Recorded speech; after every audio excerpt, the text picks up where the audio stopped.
छोड़ी जी हर साल कोई नहीं लेगा। हाँ, हर साल कोई नहीं लेगा। नहीं हम भी एक ही बार लेते हैं। ना कैसे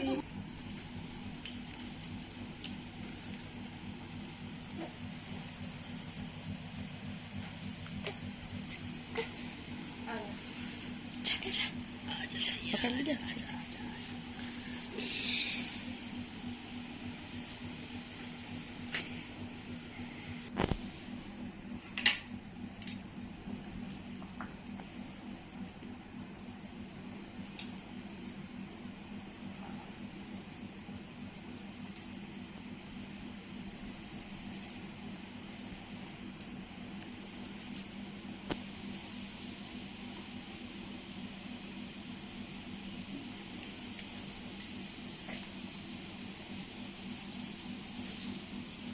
चाहिए केला, केला चाहिए क्या?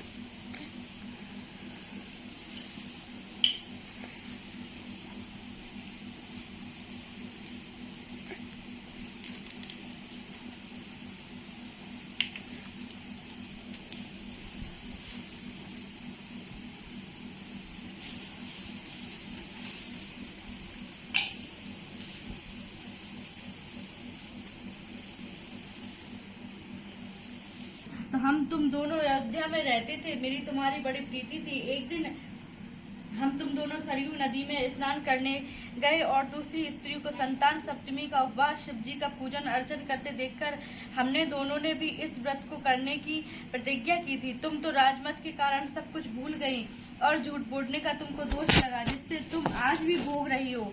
मैंने इस व्रत का आचार विचार सहित नियम पूर्वक सदैव पालन किया और आज भी करती हूँ। दूसरे जन्म में तुम्हें बंदरिया की योनि मिली तथा मुझे मुर्गी की योनि मिली। भगवान शंकर की कृपा से इस व्रत का प्रभाव तथा भगवान नाम को मैं इसी जन्म में भी ना भूली और निरंतर उस व्रत का नियमानुसार करती रही। तुम अपने इस संकल्प को इस जन्म में भी भूल गई तो समझती हूँ कि तुम्हारे ऊपर जो भारी संकट है उसका एकमात्र यही कारण और कोई दूसरा कारण हो ही नहीं सकता। इसलिए कहती हूँ कि आप इस संतान सप्तमी का व्रत को करिए, जिससे तुम्हारा सब संकट दूर हो जाएंगे। लोमस ऋषि ने कहा कि हे भूषण देव, ब्राह्मणी के मुख से अपने पूर्व जन्म की कथा तथा व्रत संकल्प इत्यादि सुनकर रानी को पुरानी सब बातें याद आ गई और पश्चाताप करने लगी।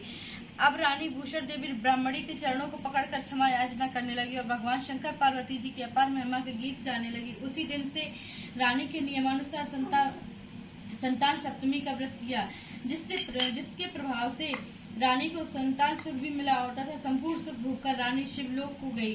भगवान शंकर के व्रत का ऐसा प्रभाव है कि पथभ्रष्ट मनुष्य भी अपने पथ पर अग्रसर हो जाता और अंत में ऐश्वर्य भोगकर मोक्ष प्राप्त करता। लोमस ऋषि ने फिर कहा कि हे देवकी, इसलिए मैं तुमसे भी कहता हूँ कि तुम भी इस व्रत को करने का दृढ़ संकल्प अपने मन में करो तो तुमको भी संतान का सुख प्राप्त होगा। इसलिए कथा सुनाकर देवकी ने हाथ जोड़कर लोमस ऋषि से पूछा, हे ऋषिराज, मैं इस पुनीत व्रत को अवश्य करूंगी, किंतु आप इस कल्याणकारी एवं संतान सुख देने वाले व्रत का विधान, नियम, विधि आदि विस्तार से समझाइए। यह सुनकर ऋषि